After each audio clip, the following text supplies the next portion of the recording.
नेहा परिहार और आप देख रहे हैं न्यूज 24 एक्सप्रेस। आइए नजर डालते हैं आज के बुलेटिन की ओर। टीकमगढ़ पुलिस महानिरीक्षक अनिल शर्मा, पुलिस अधीक्षक प्रशांत खरे के निर्देशन में जिले में चलाए जा रहे हैं संपत्ति संबंधी अपराधों में संपत्ति की बरामदगी हेतु थाना प्रभारी सुनील शर्मा के दिशा निर्देश पर टीम का गठन किया गया, जिसमें उप निरीक्षक रघुराज सिंह, आरक्षक 644, सतीश शर्मा, आरक्षक 228, अनुराग कश्यप 212, हरीन सिंह तोमर ने अपराध धारा 487, 380 में चोरी की गई संपत्ति, एक लैपटॉप व इन्वर्टर के साथ आरोपी धर्मेंद्र पिता किशोरी रेखवार, उम्र 28 साल, निवासी पुरानी तेरी, थाना कोतवाली कांड के कब्जे से बरामद किया है। आरोपी को न्यायालय में पेश किया गया। कानूनी कार्यवाही का स्टाफ की अहम भूमिका रही। पाकुड़ सूबे के ग्रामीण विकास मंत्री आलमगीर आलम ने मौलाना अबुल कलाम चौक के समीप मैदान में एक जनसभा को संबोधित किया। जिला कांग्रेस ओबीसी प्रकोष्ठ के द्वारा आयोजित जनसभा में मंत्री ने संबोधित किया। ग्रामीणों से मिले, उनकी समस्याओं से रूबरू हुए और समस्याओं के समाधान का भरोसा दिया। मंत्री सबसे पहले पाकुड़ पहुंचे और मौलाना अबुल कलाम चौक में आयोजित एक जनसभा में शिरकत की। जनसभा में शिरकत करने से पूर्व मंत्री ने मौके पर मौजूद ग्रामीणों से उनकी समस्याओं को लेकर चर्चा की और उनकी समस्याओं को सुना। मंत्री ने स्थानीय समस्याओं के बारे में कहा कि कुछ समस्याएं सामने आई हैं, इसका समाधान जल्द ही किया जाएगा। अधिकारियों के साथ भी बैठक की जा चुकी है और सभी को निर्देश दे दिए गए हैं। जनसंपर्क अभियान के तहत आपके बीच में आए हैं और मुझे उस दिन भी याद है जब चुनाव के दरमियान गांव-गांव में घूमकर आपके बीच में हम पहुंचते थे। उस दिन की हालत भी हम देखे और आज की हालत देखे। तो सबसे पहले तो आप लोग को हम धन्यवाद देना चाहेंगे। 2019 के नवंबर के महीना में ठंडा भी ज्यादा नहीं गिरा था। गांव-गांव घूमते थे और महिला से ज्यादा, पुरुष से ज्यादा महिला से हमको बात होती थी। लोगों में अफवाह तर्फी मचा हुआ था कि आने वाले दिनों में हमारी क्या होगा, हम कहाँ जाएंगे। यही बात का उनको ये था। हमने कहा था कि आलमगीर आलम आपके बीच में है और बराबर आप लोगों ने आलमगीर आलम को समर्थन दिया, कांग्रेस पार्टी को समर्थन दिया। जब तक मेरे बदन में खून रहेगा आपकी बाल को भी बांका नहीं होने देंगे। भिलाई में नकली सोना गिरवी रख 10 लाख की ठगी करने वाले शातिर बदमाश को पुलिस ने सक्रियता दिखाते हुए 24 घंटों में गिरफ्तार कर लिया है। शातिर ठग ने ज्वेलरी दुकान के संचालक के पास पहले चांदी का सिक्का 500 रुपए में बेचकर झांसे में लिया। इसके बाद 800 ग्राम नकली सोने के गहने गिरवी रख 10 लाख रुपए ठग लिए। इससे पहले की देर होती ज्वेलर्स दुकान के संचालक को माजरा समझ में आ गया और उसने उतई थाने में शिकायत दर्ज कराई।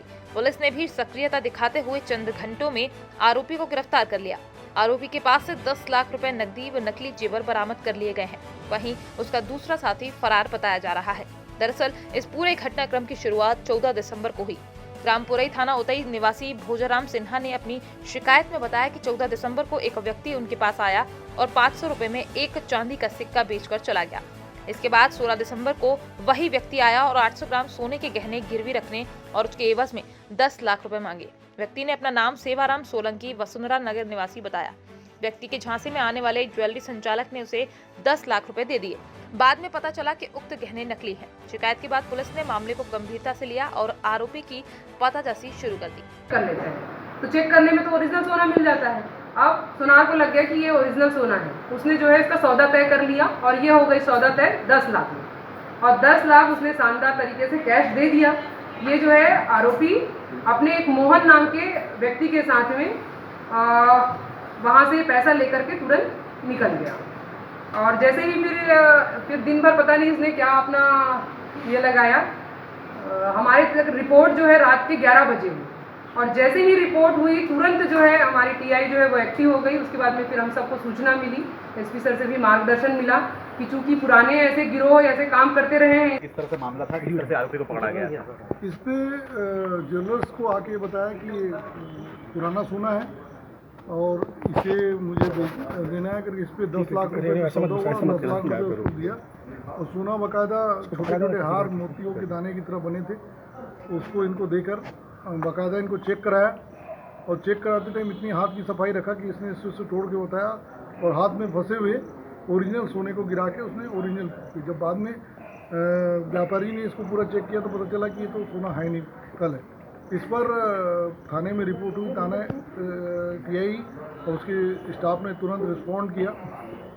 इसमें सीसीटीवी फुटेज मिला। सीसीटीवी फुटेज से एक अच्छी चीज़ है कि पुराना जो स्टाफ है उसने इसको आइडेंटिफाई किया और अन्य स्टाफ की मदद से रात को इसको 1.5-2 घंटे के अंदर पकड़े गए। इसके पूरे इससे जो पैसा ले गया था वो रिकवरी हुई।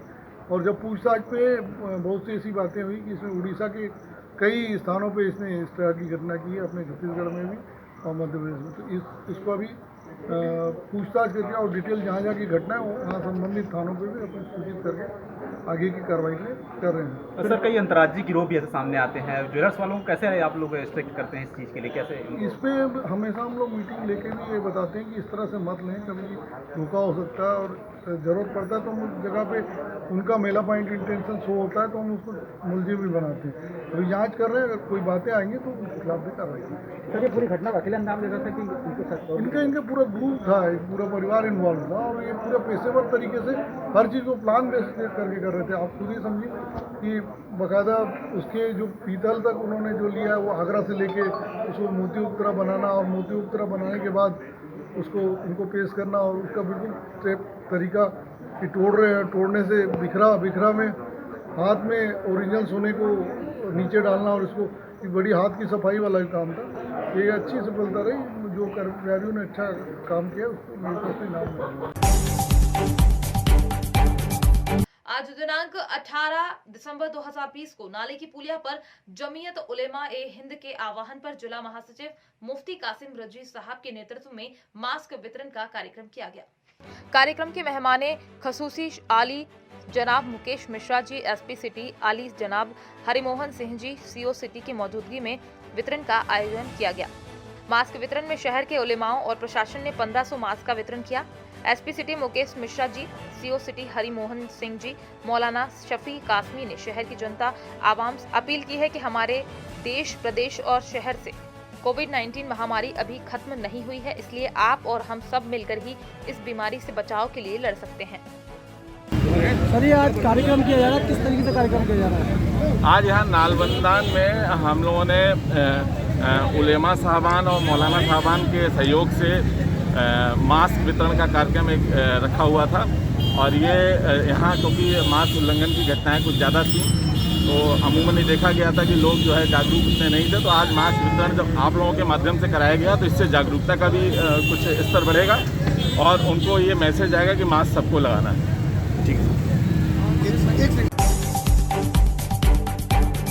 खबर यूपी के अमेठी जनपद जामू ब्लॉक के हरगांव ग्राम पंचायत से है, जहां पर प्रधानमंत्री आवास में बड़ा घोटाला किया गया है।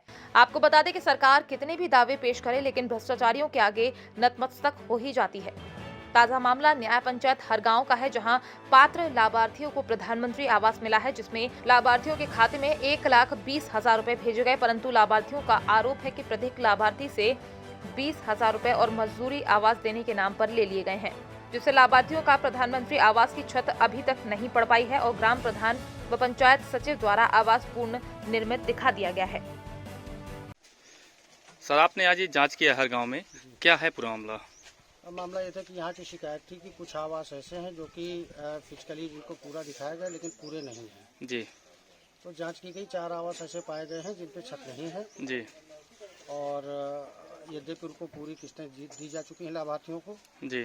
तो वो लाभार्थी की भी जिम्मेदारी थी कि जब उनको 3 किस्त मिल चुकी तो उनको आवास पूरा कराया जाना चाहिए था समय से। जी। तो लाभार्थी द्वारा आवास नहीं पूरा कराया गया, इसलिए लाभार्थी को इस संबंध में नोटिस जारी की जाएगी जी। और जो भी संबंधित सचिव रहे हैं जिन्होंने इस प्रकार की रिपोर्ट पेश की है कि हाँ आवास कंप्लीट है मौके पे, उनके विरुद्ध कार्रवाई की जाएगी। जी कितने बिंदु इस पे आज बेसिकली आवासों का ही बिंदु था कि कुछ आवास ऐसे हैं जो कि अधूरे हैं लेकिन उनको पूरा दिखाया गया है जी। तो मेन शिकायत तो यही थी, उसी की जांच की गई। क्या नाम है आपका? स्वामी प्रसाद। आपके यहाँ आज ये आवास को लेकर जांच आई है, क्या है पूरा मामला? मामला है कि 90,000 रुपया मिली है, वो मिली नहीं। फिर मजदूरी वाली नहीं मिली, फिर तो यही लफड़ा चलता है कि मिली नहीं तो हम बनाई कैसे, उधर लॉकडाउन आ गया। आपने कोई कार्रवाई किया? नहीं, कार्रवाई नहीं की ना। कुल आपको कितना पैसा मिला है? 90,000। कितना मिलना चाहिए आपको? 1,20,000। प्रधान जी ने क्या कहा आपसे? अब आवा पैसा तो है तो 20,000 ले ली, उसके बारे में तो कुछ कहते नहीं। क्या कार्रवाई चाहते हो? और हम चाहते कि हमें मिलेगा चाहिए, या तो दंड मिले उनका या तो पैसा मिले। सलूम्बर लसाड़िया 17 दिसंबर भारतीय जनता युवा मोर्चा उदयपुर देहात द्वारा प्रदेश की अशोक गहलोत सरकार के 2 साल के कार्यकाल पूर्ण होने पर काला दिवस मनाया गया। हर भाजयुमो उदयपुर देहात जिला अध्यक्ष चंद्रशेखर जोशी, भाजपा मंडल अध्यक्ष विक्रम सिंह झाला एवं जिला उपाध्यक्ष एवं कार्यक्रम प्रभारी नौजीराम पटेल के नेतृत्व में लसाड़िया क्षेत्र धावड़ी बाबा रामदेव चौराहे पर मुख्यमंत्री अशोक गहलोत का पुतला फूका एवं पोस्टर जलाकर सरकार विरोधी जमकर नारेबाजी की। भाजयुमो पदाधिकारियों ने अशोक गहलोत के पोस्टरों पर विरोध स्वरूप गाड़ियां भी दौड़ाई। कांग्रेस कमेटी जिला अध्यक्ष गंगा सहाय के नेतृत्व में आज धरना स्थल पर पहुंचकर किसानों का समर्थन किया गया। कांग्रेसियों ने प्रधानमंत्री नरेंद्र मोदी का पुतला फूका। पुलिस ने पुतले को दहन करने से रोकने का प्रयास भी किया। कांग्रेसियों ने कहा कि सरकार द्वारा लाए गए 3 नए कृषि कानूनों से किसान के साथ साथ मध्यम वर्ग भी चिंतित है। कोविड-19 जैसी वैश्विक महामारी के दौरान लाए गए ये कानून किसान के साथ साथ आम आदमी के भोजन सुरक्षा गारंटी पर भी प्रहार है। अविलंब किसानों की मांगों को स्वीकार किया जाए और स्वामीनाथन आयोग की सिफारिशों को स्वीकार करते हुए भविष्य में होने वाली भुखमरी से बचा जाए। ने एक ज्ञापन सौंपा है आपको, क्या इसमें मांगे इन्होंने रखी हुई है, किस तरह आप इसको भेजेंगे? ये माननीय प्रधानमंत्री भारत सरकार को संबोधित ज्ञापन है। जिला कांग्रेस कमेटी जनपद की तरफ से जो खेतिहर किसान छोटे व्यापारी शहरी उसको द्वारा ठीक है सर। मोदी जी का पुतला फूका है, इसका क्या उद्देश्य है और क्या मांगे हैं आप? मैं गंगा साय लोधी जिलाध्यक्ष कांग्रेस कमेटी एटा। हमने आज जो मोदी का पुतला फूंका है, कांग्रेस पार्टी ने जो किसान का जो अहित हो रहा है, जो किसान के खिलाफ 3 बिल जो काले जो बिल हैं कानून जो पास किया है उसके विरोध में पुतला फूंका है। क्योंकि न तो संसद चली, ना प्रश्न किए, ना कोई किसी तरीका की वो बहस हुई और उन्होंने कोरोना के काल में ही बिल पास कर दिया और संसद को भंग करके। अब क्या मांग है आपकी? हमारी मांग है कि जो 3 बिल पास किए हैं तुरंत उनको निरस्त किया जाए, वापस लिया जाए और जल्दी से जल्दी उसको वापस कर दिया जाए, जिससे किसान जो हमारे बैठे हैं धरनों पर पूरे देश के अंदर वो अपने घर जाएं, अपने काम करें। हमारी मुख्य मांग है। आपको बता दें कि पिरान कलियर में समाजवादी पार्टी के कार्यकर्ताओं ने लगातार समाज सेवा के क्षेत्र में उल्लेखनीय काम कर रहे हैं। आज मौसम अली समाजवादी पार्टी के पूर्व जिला अध्यक्ष और हाजी मोहम्मद खालिद ने मिलकर जरूरतमंदों को गर्म कपड़े बांटे। जहां मौसम अली ने कहा कि कड़ाके की ठंड पड़ रही है और गरीब लोग कपड़े खरीदने में असमर्थ हैं। इसका ध्यान रखते हुए आज ऐसे लोगों को गर्म कपड़ों का वितरण किया गया। जो ये आपने कपड़े बांटे, इसका क्या संदेश देना चाहते हैं? देखिए, आज हमने जो इस भरी सर्दी में पिरान कलियर शरीफ में रैन बसेरा के सामने गर्म कपड़े बांधे हैं, हम इसका एक संदेश ये देना चाहते हैं। हमारे साथ हमारे नगर पंचायत के पूर्व प्रत्याशी हाजी मोहम्मद खालिद भी मौजूद हैं, जो जनता सेवा के लिए मशहूर हैं। आज हम लोगों ने मिलकर गर्म कपड़े गरीब बेसहारा लोगों को बांटे हैं और हम उसका ये संदेश देना चाहते हैं कि इस कड़ाके की सर्दी में जो लोग इस लायक हैं, जिसको ऊपर वाले ने इस लायक किया है कि वो किसी की मदद कर सकें, हम लोग उनसे आज समाजवादी पार्टी के सौजन्य से अपील करना चाहते हैं कि हर तरह से गरीब, मजबूर, लाचार, बेसहारा लोगों की मदद करें। क्योंकि इस भरी सर्दी में अंदाज़ा आप नहीं लगा सकते कि जिसके पास गर्म कपड़े नहीं होते उसकी क्या हालत होती है। तो हम यही कहना चाहेंगे अपने लोगों को जो हमारी इस वीडियो को देख रहे हैं, हम उनसे हाथ जोड़कर विनती करेंगे, गुजारिश करेंगे कि आप ज़्यादा से ज़्यादा अपने इलाके में, अपने एरिया में, अपने पड़ोस में जो लोग बेसहारा हैं, गरीब हैं और जो सर्दी से कांप रहे हैं, जो ज़रूरतमंद हैं, उनकी मदद करें। धन्यवाद। पुलिस थाने में आमजन की शिकायत पर त्वरित कार्यवाही और उसके निराकरण को लेकर राजनांदगांव पुलिस के द्वारा एक अभिनव पहल कर सिटीजन फीडबैक सिस्टम लागू किया गया है। जिसके तहत लगभग 1 सप्ताह के भीतर समस्याओं को सुलझाने के प्रयास के साथ ही 24 घंटे में प्रार्थी का फीडबैक लिया जा रहा है। पुलिस थाने में अपनी फरियाद लेकर पहुंचने वाले लोगों की समस्याओं का समय पर निराकरण और कार्यवाही को लेकर राजनांदगांव पुलिस ने शहर के 3 थानों में पायलट प्रोजेक्ट के तहत सिटीजन फीडबैक सिस्टम लागू किया है। इसके तहत थाना कोतवाली, बसंतपुर, लालबाग में शिकायत, चरित्र सत्यापन और FIR कराने वाले प्रार्थी से टेलीफोन के जरिए उनका फीडबैक लिया जा रहा है। राजनांदगांव जिले में लालबाग, बसंतपुर और कोतवाली के अंतर्गत एक पायलट सिटीजन फीडबैक सिस्टम के अंतर्गत एक प्रोजेक्ट तैयार किया गया है, जिसमें हम लोग जितने भी जो FIR या कंप्लाइंट्स या नहीं तो कैरेक्टर वेरिफिकेशन के अंतर्गत उन लोगों का जो एक्सपीरियंस, सिटीजन का एक्सपीरियंस कैसा है उसके अंतर्गत अच्छा बुरा या सामान्य के अंतर्गत वो करते हैं। और साथ ही साथ जो विवेचक जिनका भी है उन लोगों का पुलिस विभाग के द्वारा ऐसा कोई दुर्व्यवहार या नहीं तो पैसे की लेन देन या कहीं पे भी अन्य कोई ट्रांजैक्शन के अंतर्गत वो उसका भी फीडबैक लिया जाता है। वो जो कोई भी आवेदक है उनको हमारा कॉल सेंटर के द्वारा वो कॉल जाता है और उसका जो ऑडियो रिकॉर्डिंग का भी हम लोग रिकॉर्डिंग के अंतर्गत हम लोग एक फीडबैक लिया जाता है, ताकि जो कोई भी जो पुलिस एवं पब्लिक के दूरी को कम करने के अंतर्गत और जो हमारा पुलिस का अकाउंटेबिलिटी बनी रहेगी और साथ ही साथ जो है जितने भी जो समस्या या कंप्लेंट्स है उसको एक समय सीमा के अंतर्गत निराकरण का एक छोटा सा एक प्रयास है। उसके अंतर्गत हम लोगों को ये पायलट प्रोजेक्ट शुरू किया गया। सर अभी तक पूरी होगी और कैसा रहेगा इस सिस्टम? अभी यहाँ पे लगभग 15 दिन का अंतर्गत अभी शुरू हुआ है, तो उसके अंदर हम लोगों को 98 जो कोई भी आवेदन हम लोगों का प्राप्त हुआ है जो FIR के रूप में हो या नहीं तो कंप्लेंट के रूप में हो, तो उसका अभी तक जो है फीडबैक जितने 98 केसेस में 4 केसेस में कहीं पे FIR का होने के देरी हुआ है बोलते हुए हम लोगों को पता चला था, और उसका भी जो है क्यों हुआ है उसका विवेचना और उसका जो इंक्वायरी भी हम लोग किया जाएंगे, ताकि ऐसा वाला कोई भी रेड फ्लैग होता है ऐसा कोई जो केसेस में जहाँ पे देरी या नहीं तो या दुर्व्यवहार या नहीं तो कोई भी पैसे के लेन देन वाला बात होती है तो उसको तत्काल हम लोग उसके ऊपर कार्रवाई करें। कोटपूतली नगरपालिका अध्यक्ष पद का चुनाव आने वाली 20 दिसंबर को है। वहीं अध्यक्ष पद के लिए घमासान तेज हो गई है। पार्षदों के लिए लग रही है 20-20 लाख रुपए की बोलियां। कांग्रेस, बीजेपी और निर्दलीय कांता सेनी है मैदान में। मेरे बीजेपी में जाने की खबर बेबुनियाद है, प्रकाश चेयरमैन ने ऐसा कहा। वहीं क्षेत्र के विकास के लिए अपने विवेक से फैसला करें। पार्षद अगर कोटपूतली का विकास करना चाहते हैं तो अच्छा चेयरमैन चुनें। हम आज़ाद उम्मीदवार की हैसियत से नगर पालिका चेयरमैन का चुनाव लड़ रहे हैं, मजबूती के साथ लड़ रहे हैं, ईमानदारी के साथ लड़ रहे हैं, बिगर खरीद फरोख्त लड़ रहे हैं। जो हमारे नवनिर्वाचित पार्षद हैं उनसे एक अपील करना चाहता हूं कि इस बहकावे में नहीं आए कि बीजेपी में जाएंगे, कांग्रेस में जाएंगे।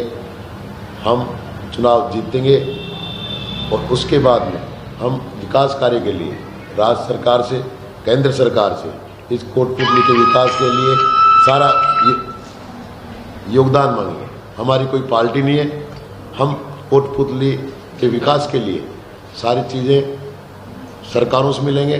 क्या सीवर लाइन के फंड का लिया जो कोई भी समस्या हो तो राज्य सरकार से मिलना पड़ता है, लेकिन चुनाव में इस वक्त हम न बीजेपी से मिल रहे हैं न कांग्रेस से मिल रहे हैं। नवनिर्वाचित पार्षदों की किस प्रकार खरीद फरोख्त के लिए बोलियां लगाई जा रही है, सब शहरवासियों को, आपको भी, मीडिया के मेरे बंधुओं को भी सबको मालूम है। 20-20, 25-25 लाख बोलियां लगाई जा रही। कोटपूतली के इतिहास में दुर्भाग्यपूर्ण पहला मौका है। हम ईमानदारी के साथ इस चुनाव को लड़ा है और लड़ेंगे। आज के बुलेटिन में फिलहाल इतना ही। बने रहिए न्यूज़ 24 एक्सप्रेस के साथ। नमस्कार।